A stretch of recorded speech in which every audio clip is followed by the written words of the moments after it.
I'm your host, Brother Michael Imhotep. It is Monday, April 4th, 2022, and we are live. Today is the 54th anniversary of the assassination of Dr. Martin Luther King Jr. Also, so I posted a couple of articles dealing with that today on our Facebook fan page, The African History Network. We know also that the U.S. Supreme Court confirmation hearing of Judge Ketanji Brown Jackson advanced today a procedural vote on the Senate floor after there was a deadlock in the Senate Judiciary Committee, an 11-11 deadlock in the Senate Judiciary Committee. We're going to talk about that later on in the show, but in the first segment of the show, we're going to be joined by one of our great Grandmaster Scholar Warriors and one of my teachers, Dr. Leonard Jeffries, who used to be the chair of the Black Studies Department at City College in New York. And Dr. Leonard Jeffries is going to be here in Detroit, April 30th through May 1st, 2022, for the One Africa Power and Unity Conference, the One Africa Power and Unity Conference. You've heard me talk about that before here on the show. And this is put on by Brother Taki Grant and Sister Felicia, who were the producers of the film Hapi, the role of African civilization in development of the role of African civilization in development of economics. So we're going to be joined by Dr. Leonard Jeffries here in just a minute. Share this broadcast on your Facebook fan page, The African History Network, The African History Network, and our YouTube channel, Michael Imhotep, Imhotep. Turn on live notifications so you know when we go live also. And do we have Dr. J on the line? All right. Okay. All right. Stand by, Dr. Jeffries. On the African History Network show, we focus on educating, empowering, and inspiring people of African descent throughout the diaspora and around the world, because right now it's correct wrong behavior. What you do for yourself, what you do to yourself, and what you allow other people to do to you and get away with is based upon what you think about yourself. What you think about yourself is based upon what you have been taught about yourself. All right. So we want to welcome back to the African History Network show one of our Grandmaster Scholar Warriors and one of my teachers, Dr. Leonard Jeffries. Hotep, brother, how you doing today?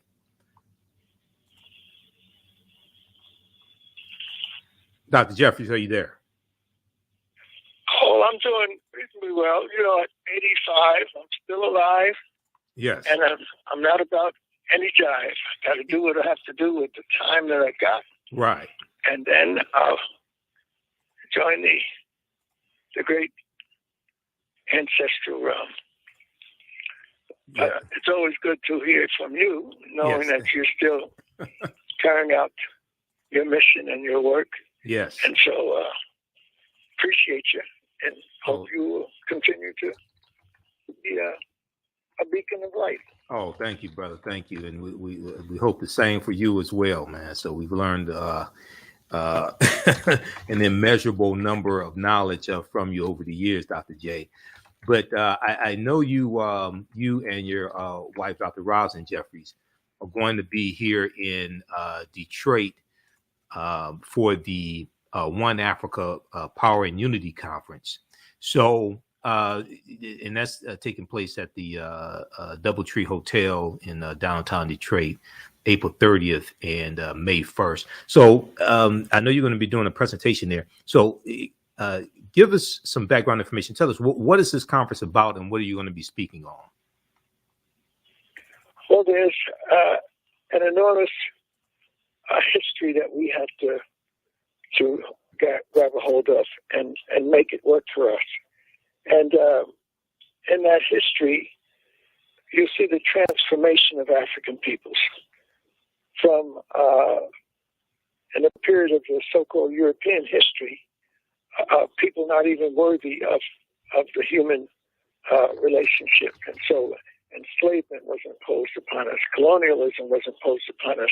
Right. And the European had the audacity to claim our great achievements as his own. And so we were left holding the bag of enslavement and colonialism. Fortunately, African peoples began to wake up, particularly after World War too. And they began to organize themselves and began to see Africa in its multiplicity, but as one mass of African moving together. So in 1945, and I was born in 1937, so I was just a youngster. But one of the great moments in our history was the meeting of the leadership around our world in 1945 for the Pan-African Conference. And so the theme of my presentations will be Pan-Africanism or Perish, Reparations Now, and African Renaissance Forever. Yes. And so those three things I intend to lay out whenever I get a chance to present or even talk to people. That 1945 conference involved an array of African leaders from different perspectives and different views on things, but they found a formula for unity. And so you had a W.E.B. Du Bois as the leader for the conference. And under him were other great Africans, such as George Padmore from South America and the islands of the Caribbean and whatnot. And so Marcus Garvey's wife was there, and Nkrumah was the secretary of the conference. And so you had Ross McConnell from Guyana, that's South America, and great works were produced by these brothers. Yes. Padmore, for example, was a world leader. He was the leading black person in the Comintern. That's the Russian communist party leadership. But he began to look at that leadership and what it meant, and he realized the communism that was being presented was white nationalism, white Russian nationalism. So he has a great book in outlining the conference and the activities going on at that time in the world, and it's called Pan-Africanism or Communism. And he, having been deep in the communist situation, said it's clearly for black people a question of Pan-Africanism. That's the unity, the one Africa consciousness that we had to reach for. And that doesn't mean you can't have different views on how economics, politics, and culture should be. Right. And that you may have a view that we need to control capitalism and make it work, not in exploitation of black folks, but work for black folks. And so one of the great leaders of the time, his great work was Capitalism or Slavery. Eric Williams, who eventually became the leader of Trinidad and Tobago. Okay, Paul, and in fact, hold it right there, Dr. J. We're coming up on a break. When we come back from the break, we're going to pick up on Eric Williams, Slavery or Capitalism. And also, I want we're talking about the One Africa Power and Unity Conference. We're going to give you information about that, how to register for it. But also in the confirmation hearings of Judge Ketanji Brown Jackson, your name came up, and I called you about that. We're going to talk about that on the other side of the break. Okay, stand by, Dr. J. Yes. All right, you listen to the African History Network show right here on 910 AM Superstation and Future Radio. I'm your host, Brother Michael Imhotep. We're speaking with one of our Grandmaster Scholar Warriors, Dr. Leonard Jeffries. We'll be back in a few minutes. The work that I do is larger than the fashion industry. It's larger than the art world. And I believe that I was born to bring newness into this world. I'm Kaima McIntyre. I'm 24 years old and I'm an artist. I create everything from paintings to jewelry design, metaphysical jewelry to be specific, and fashion design. The only reason why my prom dress went viral is because people needed it. Within a few days of going viral, Notori Naughton reached out to me and she's like, I saw your dress, can you make me a dress? I was equally as shocked to be asked by a celebrity to design their dress at the age of 17. That's just one person, and the list just continues to go on to Janet Jackson, to Tyra Banks. It really hits home. That means that the discussion is happening on the grounds in real time. Mental health and well-being have long been a taboo subject in the so-called African American community. So I enlisted the help of mental health experts, thought leaders, and activists to help kill the ghost of Willie Lynch and heal from post-traumatic slave syndrome. We experience trauma a lot of times on a subconscious level. So sometimes something happens to us and we know that it's traumatizing, but we don't really recognize the extent of the trauma. All right, Hotep, everybody. Hey, this is Michael Imhotep, founder of the African History Network, host of the African History Network show. I was speaking with Dr. Leonard Jeffries on my radio show on 910 AM Superstation WFDF, and we were having some technical difficulties. And we were talking about the Power in One Unity Conference coming up here in Detroit. It's going to be Saturday, August 30th, and Sunday, May 1st, 2022. But we were also talking about Malcolm X. We were talking about Dr. King, but we were also talking about Ketanji Brown Jackson in the confirmation hearing of Ketanji Brown Jackson as well. Okay, and his name came up during the confirmation hearing, so I'm going to bring him on here in a few minutes. He should be calling in right now. I just got off the phone with him. Restream was acting up on me tonight. It broadcasted the first 8 or 9 minutes of the show and my interview with him, and then Restream went out. I got disconnected from Restream and have not been able to get back on and have not been able to broadcast anymore on Restream after I just paid the bill. Okay, so we're waiting on Dr. J to call. Here he is right here. Okay, Dr. Jeffries, can you hear me?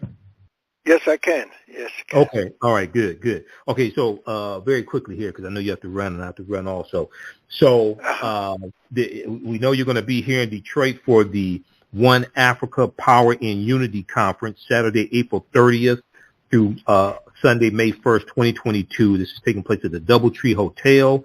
And Dr. Leonard Jeffries will be one of our esteemed scholars who will be speaking there, as well as Professor James Small and Dr. Jeffries' wife, Dr. Rosalind Jeffries.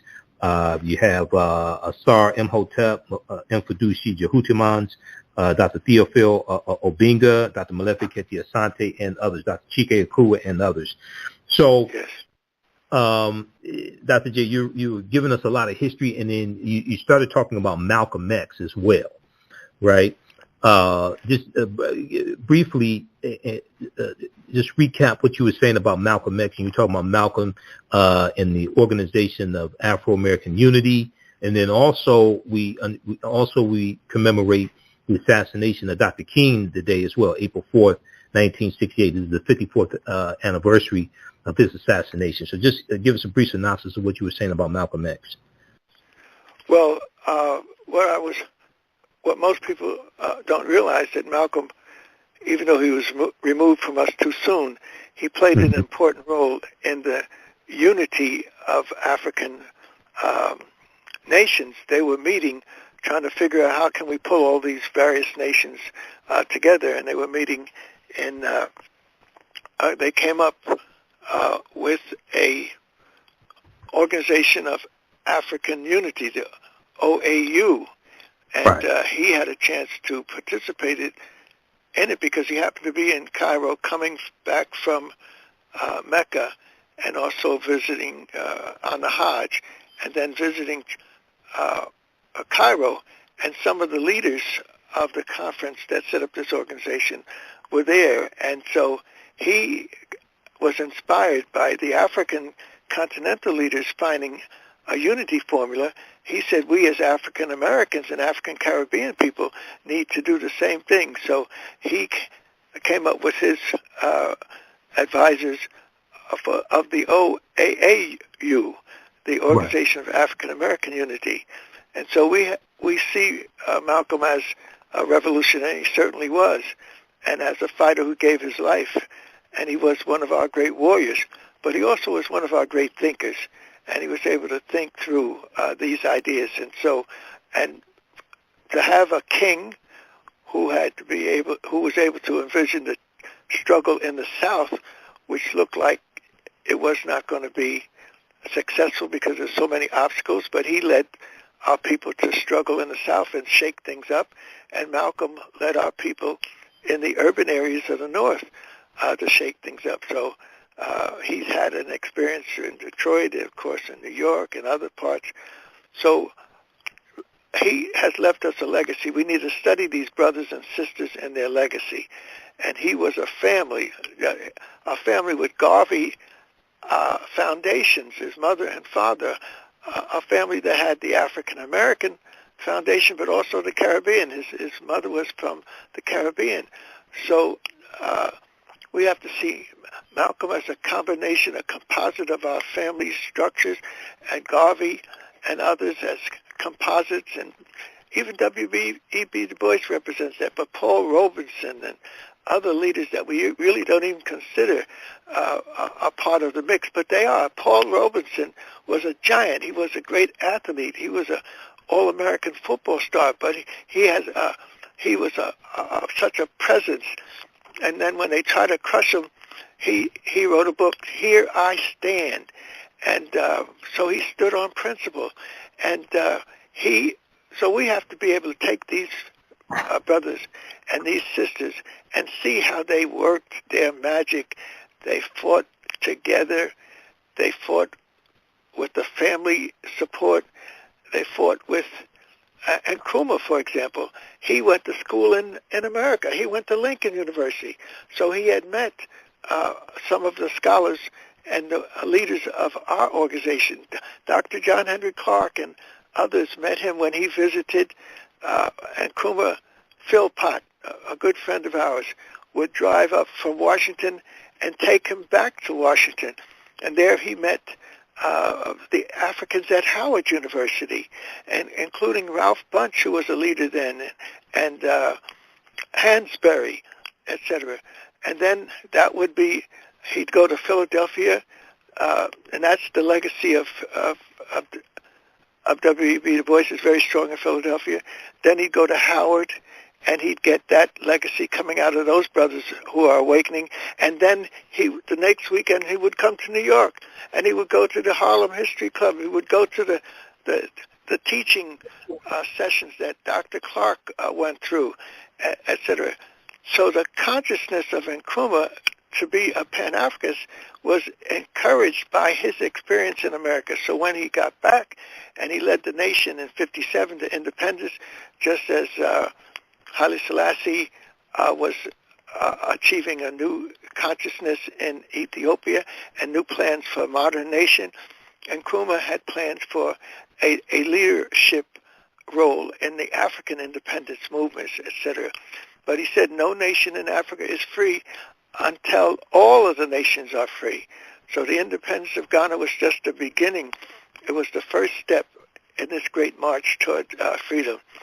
The assassination of Martin Luther King was so powerful that when he left us, people all over the nation spoke up and took action. So that we have to move past some of our limited thrusts into these thrusts that help us build. It's a part of our sacred mission to build for the future.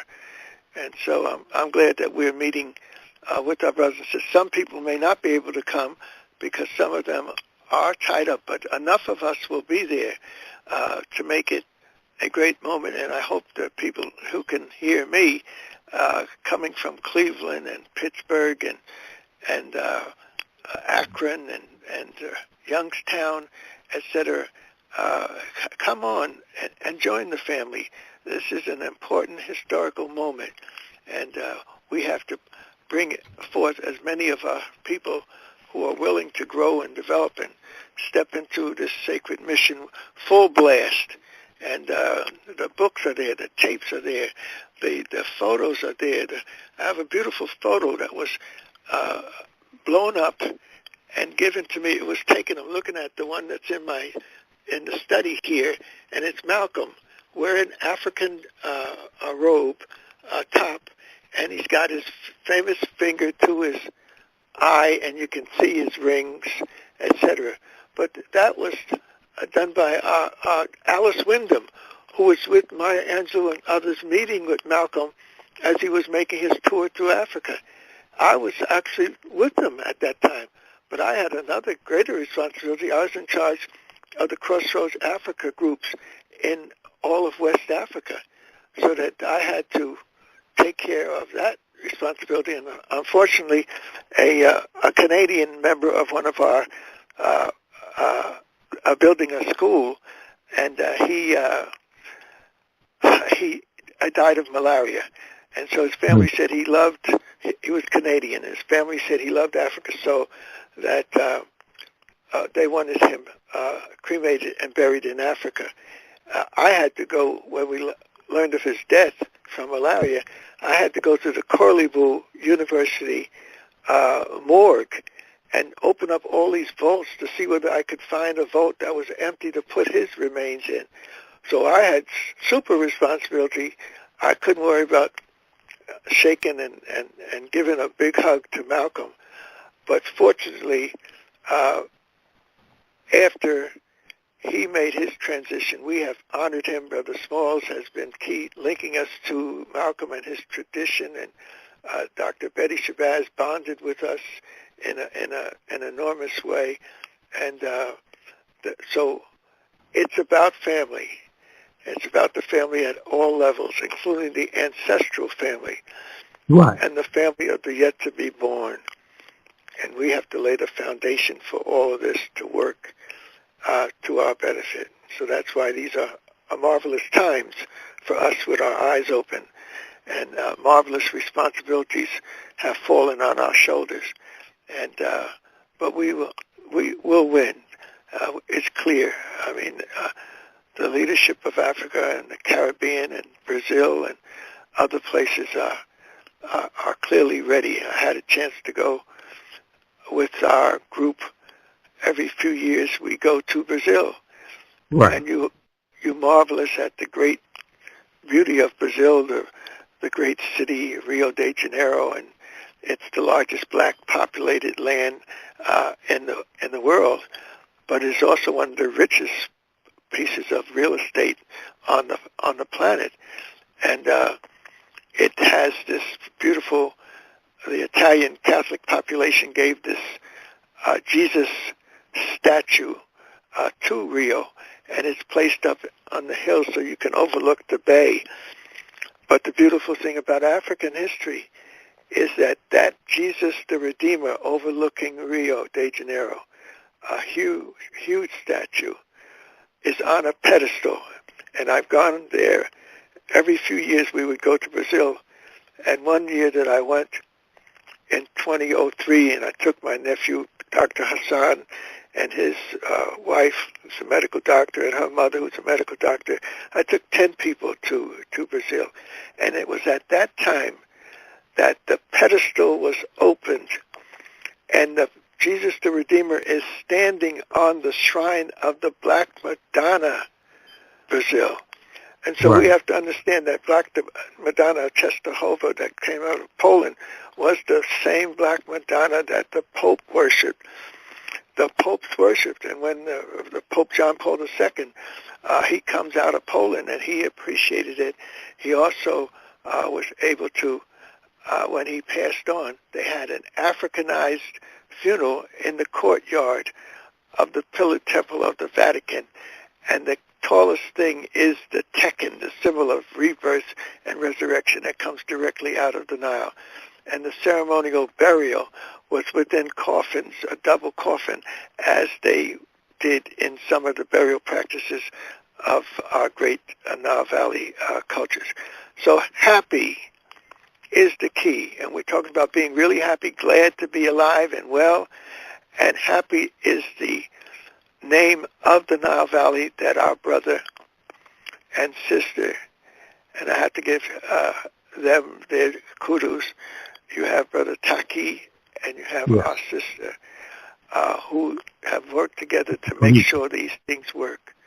And so join Felicia. Us, Sister Felicia, She's a queen, a young queen mother. She's there to help my wife as in an unbelievable way. She's got 2 boys that she's raising, and I told her, make sure they follow your strong counsel, but if they don't, I got something for them down in the library downstairs, and I showed her the whip that I use in classrooms, and some of the students said, does he really have a whip? And then I said, yes. I pulled it out from my desk, and I snapped it. Boom.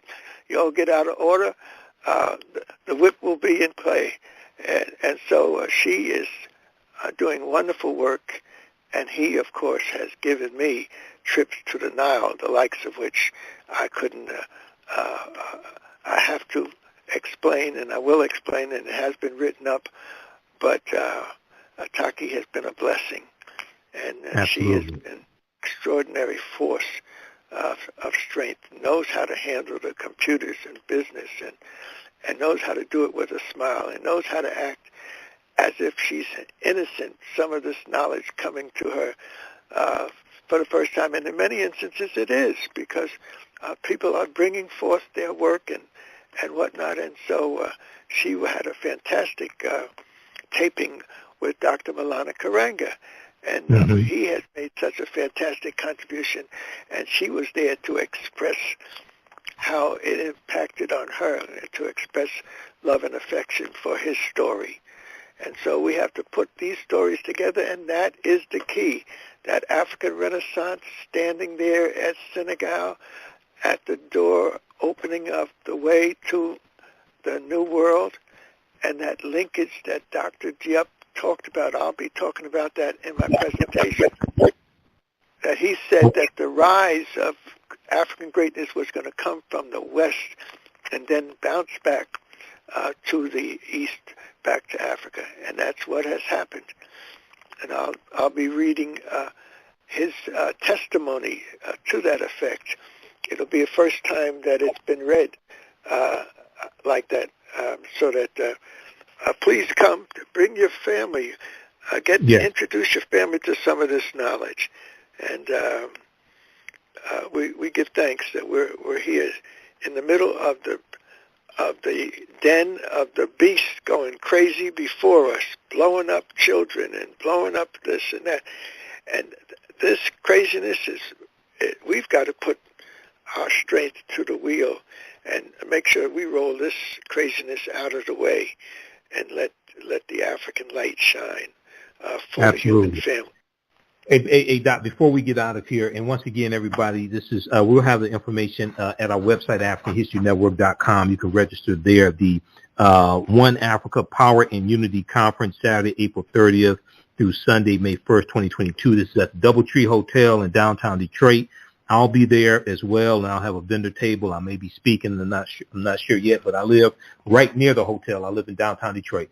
During the confirmation hearings of Judge Ketanji Brown Jackson, your name came up from punk-ass Senator Lindsey Graham, and I called you, and your phone was your voicemail was full, but he was talking about the Harvard speech. I think that was 1992. He was talking about the Harvard speech that you gave, and Judge Ketanji Brown Jackson. She was a member of the Black Student Union at the time, and I think also a law organization. She did not attend the lecture that you gave, but Senator Lindsey Graham called you anti-Semitic, and then he said that first of all, he didn't call you Dr. Leonard Jeffries. He called you Mr. Jeffries. And then he said, no, he didn't even put the Mr. He just said Leonard Jeffries. That was he to make me a non-person, but I'm more than a non-person, and there's nothing they can do. He just said Mr. Jeffries. He just said Mr. Yes. He didn't call you Leonard Jeffries. He just said Mr. Jeffries. Okay. Yeah. And then he said I think he's the uncle of Hakeem Jeffries. Okay. He had to throw that in there. But talk about what was all this about, and what was the Harvard speech about? Well, the Harvard speech will be available at Detroit. I will bring 100 of the tapes of the Harvard speech and other things, because we have to raise money for these archives that we have here. But the Harvard speech was about the curriculum of inclusion. We have been asked to be the head of a task force to include in the curriculum of the state of New York, the real history of our people.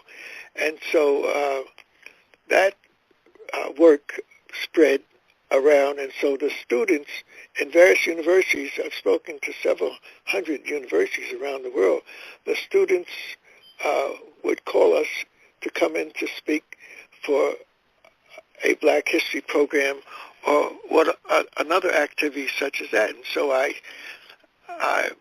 said yes, I would be glad to. The young fellow who called was one of the student leaders of the student government, and they had voted me to come to speak, and there was a little honorarium. Some of the Jewish students came to the student meeting, and they said, we don't want Jeffries here. Now, here you talk about freedom of speech, and they don't want a person to speak. So, of course, the Black students responded and said, no, we've made our decision. He's coming. And then the students came back in greater force and said, well, he can come, but he does not get an honorarium. We vote down him getting an honorarium. So the Black students began to panic. They called and they said, Dr. J, they cut off the honor. I said, do not worry about an honorarium. I will pay you to come to Harvard. Just keep the invitation open, and that's what they did. And it was marvelous. And they had 400 African-American students, African-Caribbean students from those great universities in New England, and they were sitting in front. And then when I came, they had hung me in effigy outside of it was cold, but they had a fire, and they were burning me in the fire. And so we have that on film, too. And then my brother and I, and he's my bodyguard. He's not just my younger brother. He's my spiritual partner in so many ways. We walked in the door, and the dean, Epps, was glad to see me, and the white dean of the college was glad to see me, and we have it all on film. And we took off our heavy coats and whatnot, and they said, we're ready to go. And I said, I'm ready to go, too. So we went into the speech. The dean, the white dean now, an older man, said he was proud to announce that Dr. Leonard Jeffries is here to speak to our student body. I'm proud to welcome him here and introduce him because 30 years ago on the same stage, I introduced Malcolm X. Right.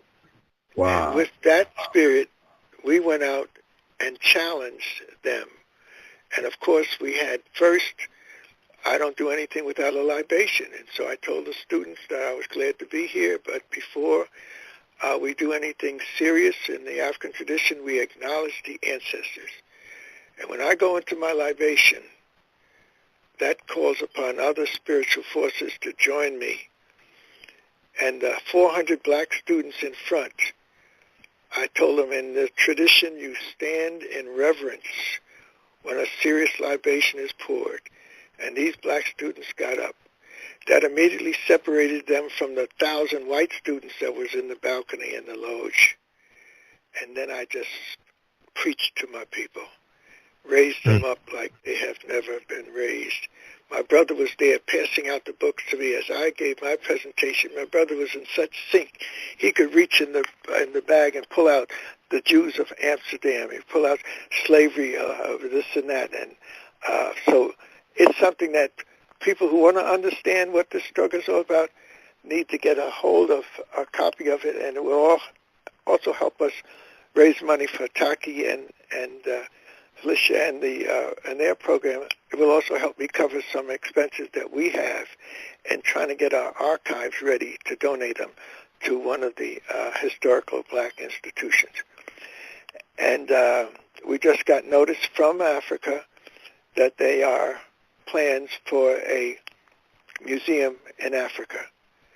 And it will be modern, and the brother, one of the leaders, is coming to America to sit down with us. So this is real. This is not Memorex. This is real African building for eternity. And you need to be a part of it no matter where you are, and get some of your family that may be trying to watch the ball games to say the ball game is important. Let's spend a few serious moments with this knowledge, this transformative knowledge, this resurrective. Absolutely. Now, Senator Lindsey Graham of South Carolina called you anti-Semitic during the Ketanji Brown Jackson hearings. Now, I've known you for a number of years now. Weren't you the president of a Jewish fraternity when you were in college? The only fraternity at Lafayette College, the only Jewish fraternity at Lafayette College was Pi Lambda Phi, and it was a national fraternity. And when, in order to, Lafayette didn't have enough dormitories and whatnot, so they rushed. It was unusual. They rushed you to get into the fraternities in the first week. You come up a week early, and so they have what they call a rush, and then the fraternities have a chance to get pledges, and they can eat at the fraternity. So I wasn't interested in the fraternity. I went to Lafayette College because one of my childhood buddies, Sonny Green, from the village in Newark, he was there as a student, and I was accepted into all these Ivy League schools, including Rutgers, Penn, and Colgate, and whatnot, Amherst. But I went where I had an African partner from the streets of Newark, from the lots of Newark, from the doo-bop and all the stuff that we used to play in stickball and whatnot. Sonny Green was there.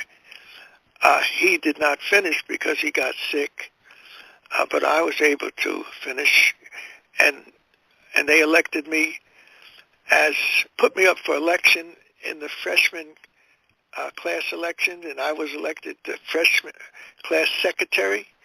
Right. Then they put me up in the next year as a leader in the fraternity. I became the vice president of fraternity, and then in the third year, I was the president of the fraternity. And they were very proud to have this young black man with some class and some talent and with some wisdom to be the leader. And in fact, when they wanted to question that, he really couldn't have been the president, so they found one of my fraternity brothers, and Michael, and I'm not going to say his last name, but he was in charge of the Federal Reserve of Chicago. And they asked him, was this Jeffries really the president? And he said yes, he was the best of us. He was our leader. Now, only Greenspan in New York, head of the Federal Reserve in New York, had a greater position economically than him. And Alex Greenspan. Alan Greenspan. Yeah. And so I have not hesitated to raise questions about Jews and Catholics and African leaders, even when I had to raise questions about them. So this thing of being anti-Semitic, it will be used, and it has been used, and I'm sure it's going to be used as a scare tactic. But the reality is that everybody was involved in our enslavement, including the Pope in Rome. Yes. And so that when the rich families of Europe began to quest for wealth and whatnot, they bonded and formed the trading companies, the Dutch West Indian Company, the English Company, the Swedish Company, the Danish Company. These are all, the Royal African Company. These are all slave trading companies set up by European royalty. And Jews were involved. Christians were involved. The Pope was involved. The greatest minds and the greatest successful individuals of Europe was involved. That's why we have to know the history. I certainly know it. I lived it. And beautifully, I had a chance to study in Europe 2 times. I spent in Europe, and in Switzerland, I was studying in French. The first American to pass the exams in 15 years. I don't take no backseat to nobody when it comes to African culture, when it comes to Caribbean and related cultures in Brazil and South America, when it comes to the island of the Pacific, when it comes to Africa, islands of the Indian Ocean, Madagascar, the Seychelles. I've been there. Africans have reached out, invited me everywhere, and they've made me chief, not because they felt I was good looking or I could bring them some money. They read my spirit. Chief among the Ashanti and the Fanti, chief among the Bawale, Sheikh Diop and others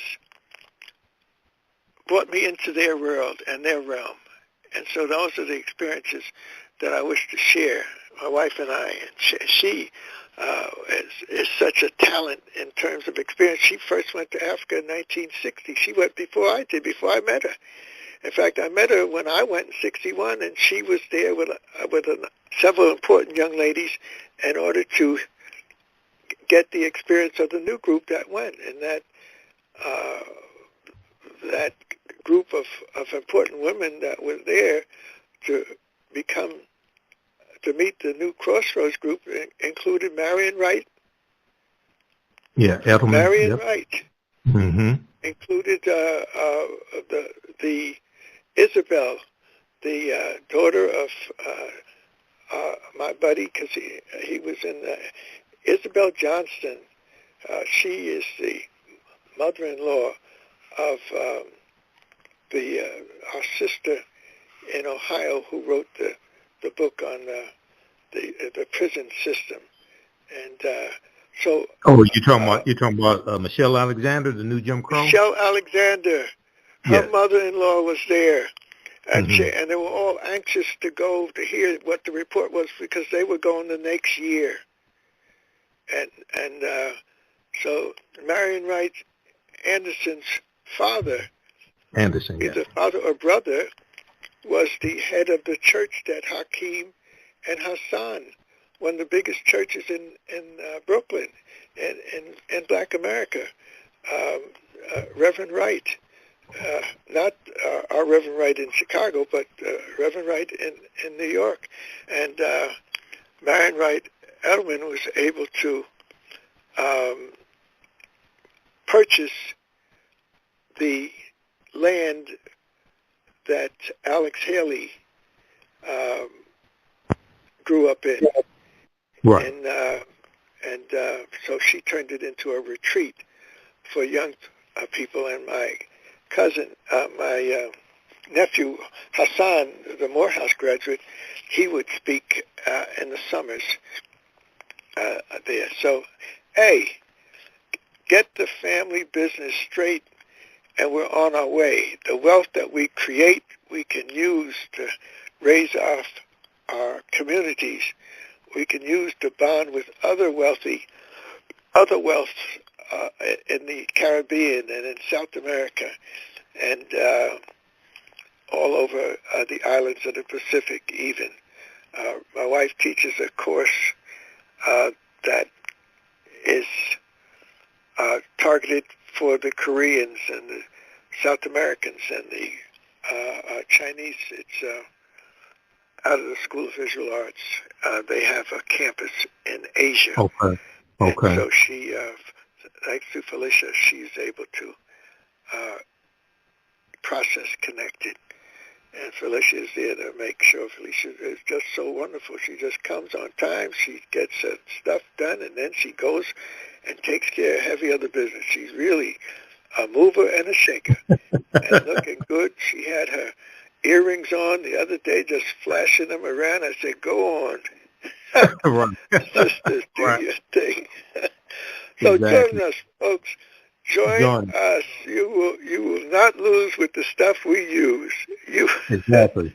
So this is coming up. The One Africa Power and Unity Conference is coming up Saturday, April 30th through Sunday, May 1st, 2022 at the DoubleTree Hotel in downtown Detroit. Okay. You can visit. We'll have the information at our website, AfricanHistoryNetwork.com.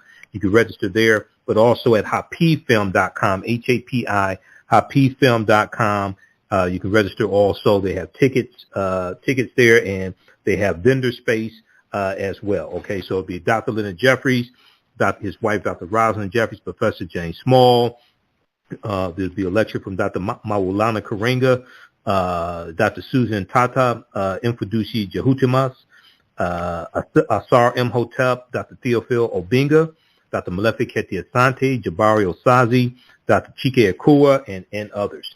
Okay, and I'll be there as well, and I'll have a vendor space there. I'm not sure if I'm speaking yet. Okay, Dr. J, look, we know you have to leave. We know you have to get out of here. Let people know how they can get in contact with you. They want you to do a lecture, teach a class, whatever. How can people get in contact with you? Yes, they can. We have my home phone here. The landline is 201-837-1355. And the cell phone is 201-668-7973. That's not the cell. Switch it around.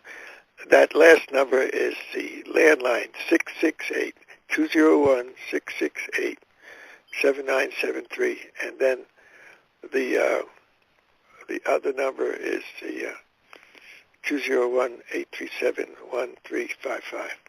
Okay. All right. And then how can... And then I'm retired. I've been retired for many years, so you can call at any time. But please, not the first thing in the morning.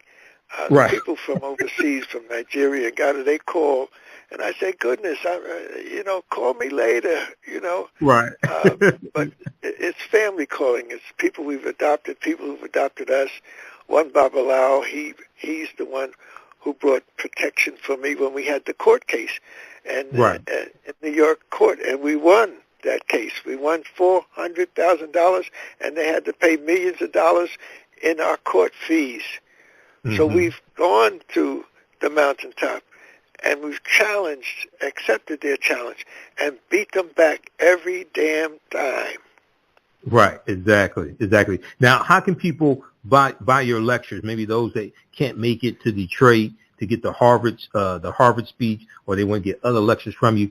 How can they support you? How can they buy those lectures? We'll have a brother Akili, Charles Mitchell. He's one of our Sons of Africa, and we'll set up something. My cousin, who for years had been having the tapes for sale at every big conference we went to, he already has tapes ready for people to purchase. We'll get that message out to them, to folks. But it's serious. You need the Harvard speech. Nobody has done anything like that.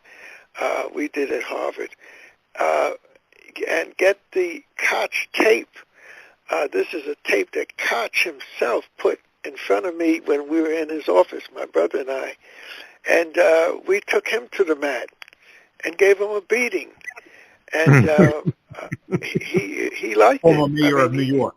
Former mayor who had told the President of the United States, coming up out of Georgia, that if you don't do right by Israel, we don't want you to come to New York. Mm-hmm. That's the president who wanted me to come down to his office. I said, no, you come up to mine, because the books and stuff are here. I got 50 books of the Jewish involvement in slavery. And I'm going to increase that to 100 books. They will still put that mess out there. 100 books. Jonathan Israels has 4 or 5 books on the Jewish involvement in slavery in Europe. The Rothschilds, one of the greatest financial fortunes in the Jewish world community, combined to send 5 of their relatives to different. So you had the Rothschilds of Austria, the Rothschilds of Germany, the Rothschilds of France, the Rothschilds of England. And that was a banking community. And what did they help finance? They helped finance the slave trade. Right. And what did they link up with? European money. For example, when the French had the Suez Canal up for sale, the financial money coming from the English sources wanted to purchase the canal, and they did. And so the person who was a major player, he couldn't go to Parliament and ask them for 10 million pounds and whatnot to purchase the canal, but he was able to go to the Rothschilds and without going to Parliament get the money to purchase the Suez Canal for the English. So you have the Rhodes Scholars, Cecil Rhodes, combined with the Rothschild, to be able to link Cairo to the Cape, where the diamonds and golds are. I mean, they need to go away, way away from me. I have too much of that history and have been through it, lived it. And so there's no need to be talking about it. Cecil Rhodes formed a committee of 10 to control the diamonds and gold of South Africa. And he created that brotherhood called the Rhodes Scholar to create other imperialistic-minded young men who could be brought into their society, their secret society. Yes, yes. All right, Dr. J, well, look, we're going to let you get out of here, and we'll see you in Detroit, okay, brother? All right, now carry on. Appreciate you giving me a chance to express no problem. myself. Hotep, peace. No problem. Hotep to you and the family. Peace. Okay, brother, peace. Santi Sana. All right, everybody, that was one of our Grandmaster Scholar Warriors, Dr. Leonard Jeffries, and he'll be here in Detroit for the One Africa Power and Unity Conference. Okay, and we'll have the information at our website, AfricanHistoryNetwork.com. You can register there. Also at HapiFilm.com also. If you like this type of information, you can support us. Support the African History Network show, $ the AHN show through Cash App, $ the AHN show through Cash App, also through PayPal, paypal.me/the AHN show, paypal.me/the AHN show.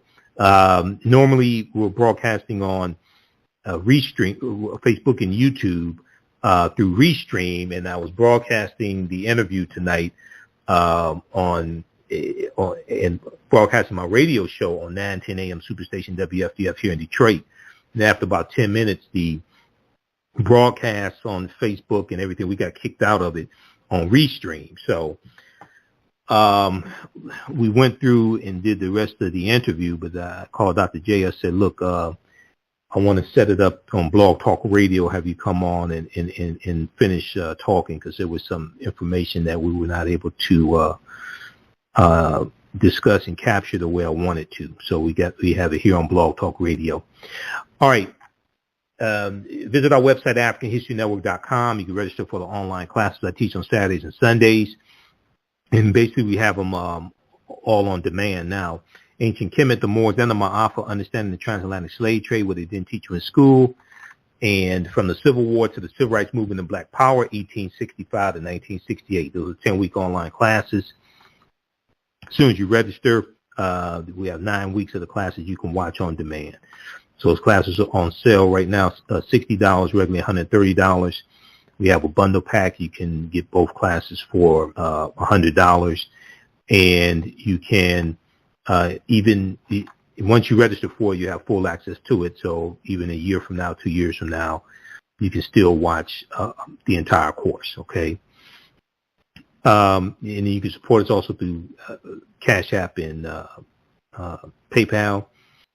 We have the information on our website, AfricanHistoryNetwork.com. And the African History Network shows on Monday through Friday, 11 p.m. to midnight Eastern Standard Time, and Sundays, 9 p.m. to 11 p.m. Eastern Standard Time on 9:10 a.m. Superstation WFDF. And I broadcast on Facebook and YouTube when we're on live also. All right. Okay, look, we have to get out of here. Remember, at the African History Network, we focus on educating, empowering, and inspiring people of African descent throughout the diaspora and around the world. Because right now it's correct your own behavior. It's not over till we win. What kind of